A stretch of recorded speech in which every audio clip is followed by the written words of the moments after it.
Amakuru Sadunda amakuru kumwaba twitamwe wowe umfatira nute ni sawa kasukwereka hano none se gutukana ko nukana iki urashaka iki ndagira ngo nyine uvugisha abakunzi bacu bo kuri TV Empire kamera cyane gwe muva amashyamwa ako se hagarara yewe Sadunda we ntabwo yabyoroshye mwabantu Sadunda ngubu nkawe wambara kuvugisha abakunzi bo ku Musambi TV no kuri TV Empire nase ushaka kumfatira nanjye ndi mu kabare ma oya none se ntago tugufatiranye amane rakamba n'inkwere byere mwana jufatire jubanza mama wigize umamagara se ako se mwana wobwe niki ko ndimo hari ako nyina n'umuntu wahandangiye yuko urimo aze no kuri kwema fasha ariko mani uvugisha abantu bo kuri nje nirinda baskwita baskwera banyina nkamwe mamunzana ibintu bitukana ariko n'ubu nkawe wanywe cyo gikamba oya ariko se mureke ave mureke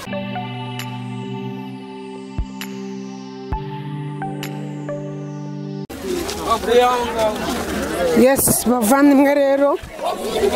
icyo nababwira ni kimwe nuko nababwira ko ubu ngubu icyo mbahishiye tuje kuri umuntu witwa Sadunda Wamutinganyi umwe ewana wabiciye bigacika ni gituma nyine kanze mureba ahantu bandangiye ari mu kabari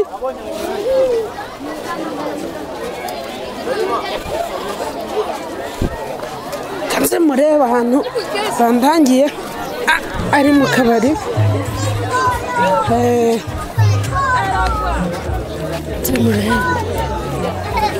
ese ubu turamubonera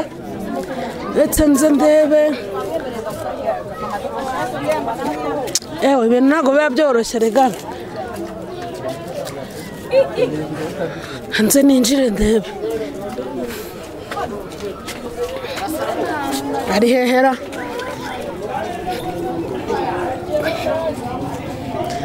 Sadunda amakuru Sadunda amakuru kumwaba twitamwe wowe umfatira nute ni sawa kasukwereka hano none se gutukana ko nukana iki urashaka iki ndagira ngo nyine uvugisha abakunzi bacu bo kuri TV Empire kamera cyane gwe muva amashyamwa ako se hagarara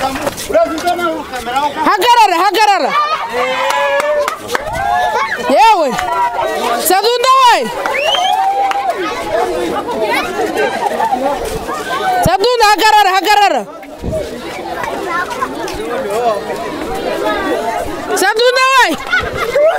ntabwo yabyoroshye mwabantu Sadunda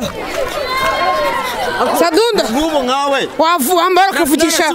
abakunzi bo ku Musambi TV no kuri TV Empire nase ushaka kumfatira nanjye ndi mu kabare ma oya none se ntago tugufatiranye amane rakamba n'inkwere byere mwana jufatire jubanza mama wigize umamagara se ako se mwana wobwe niki ko ndimo hari ako nyina n'umuntu wahandangiye yuko urimo aze no kuri kwema fasha ariko mani uvugisha abantu bo kuri nje nirinda baskwita baskwera banyina nkamwe mamunzana ibintu bitukana ariko n'ubu nkawe wanywe cyo gikamba oya ariko se mureke ave mureke nukuri nagisuka ako se umva ngumbwire rero sibyo ako se wambabariye ukavugisha abantu bose uba waneje no mu kabari hose uba waneje niki ngamba barabase nase urumva ibyari byo koko barabase nase ubwo wagira ngo tubigenze gute kwera nyine ndagira ngo uganirize abantu bo kuri ku Musambi TV no kuri TV Empire ho gato amutuma byere yanjye itagenda neza n'ukuri arega tumaze iminsi twarakubuze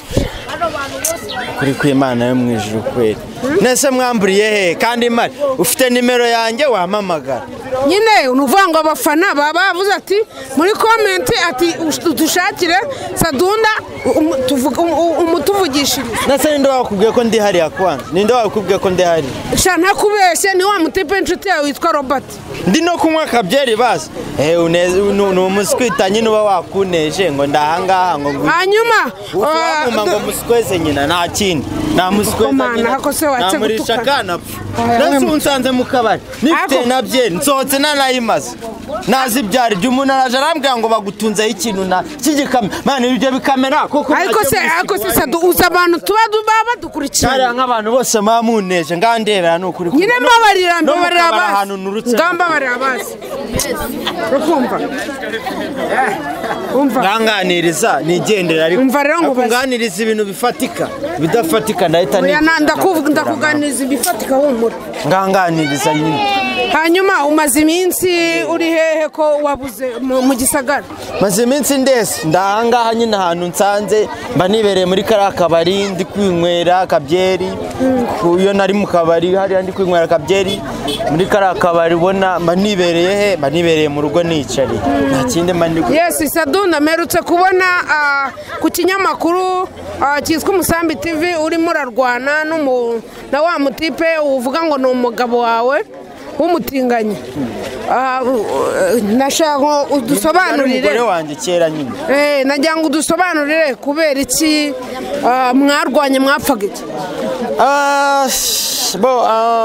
ikintu twapfuye wabibonye ku Musambi niho twarwanye cyane ariko ubundi twateranye n'akandi kaduruvayi kuri Kigali Trends ikorera Isiyaka I think hariya twapfaga imyambarire yanjye ko yanzizaga ko nambaye nk'abakobwa kandi nawe ari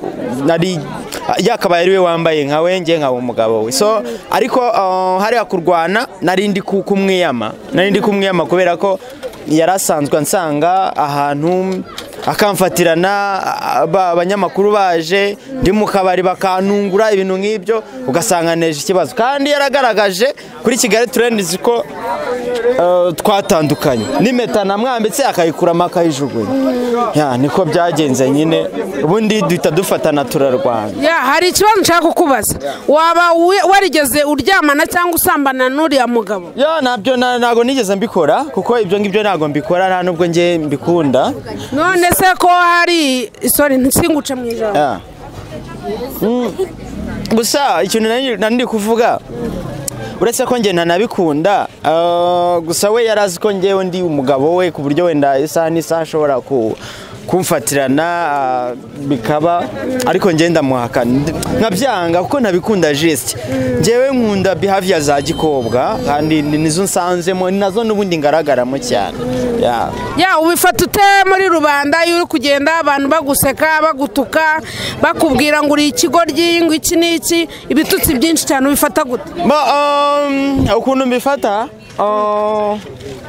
ntago nabo ntago abari bo ikintu nkunda kubita baswita kuko nabo ubwabo iyo bafashe umwanya wabo bakandika icyo umuntu wandika icyo ngicyo asa nk'uwabuze ikintu akora ubundi wakanditse ikintu gifatika cyane ko maze kuzenguruka amacano menshi mvuga ko atari byo atari byo ahubwo bo baba bazi ngo nibyo akaba ari nayo mpamvu abanyamakuru wenda abantu mira kenshi bazi ngo nibyo ariko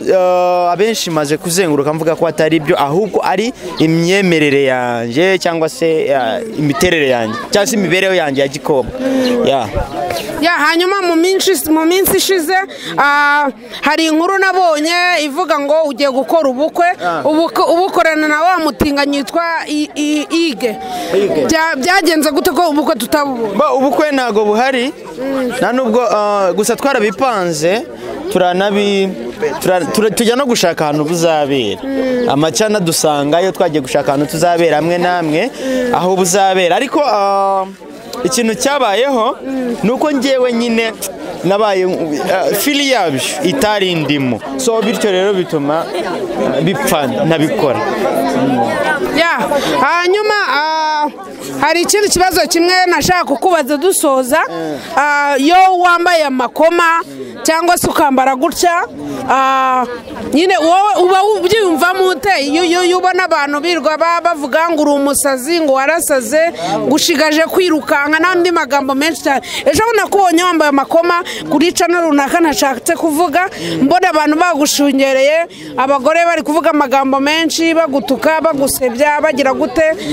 kugeza naho n'abandi bantu ngewe nkanjye tuziranye bagenda bambaza ngo uriya Mutinganyi ngo ngo ni umuntu igicucu n'iki ubivugaho iki? Nanjye ababikubwira buriya mani njye mfite abafana pe, mfite abafana ni pusi sitasimbuka. Reba aba bantu bose bari ahangaha,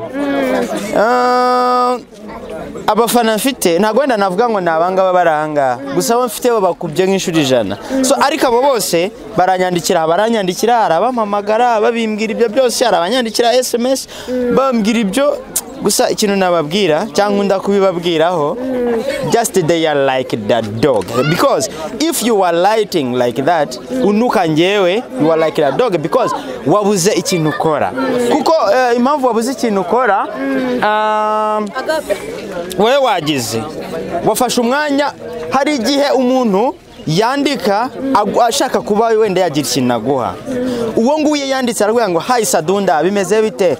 ndagukunda nakunze nkunda ibiganiro byawe, kanayi nshobora kukugurira wenda nka soda, ahita abikora kwanya. Ariko undi umutimbwe umuswita kanyina akandika akavuga ngo Sadunda ngo biki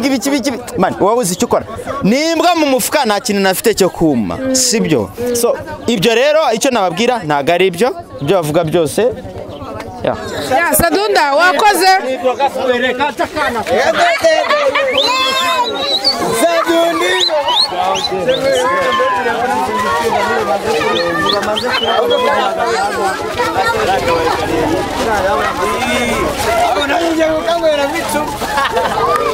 Yes, bakunzi ba Fist TV Empire, ngira ngo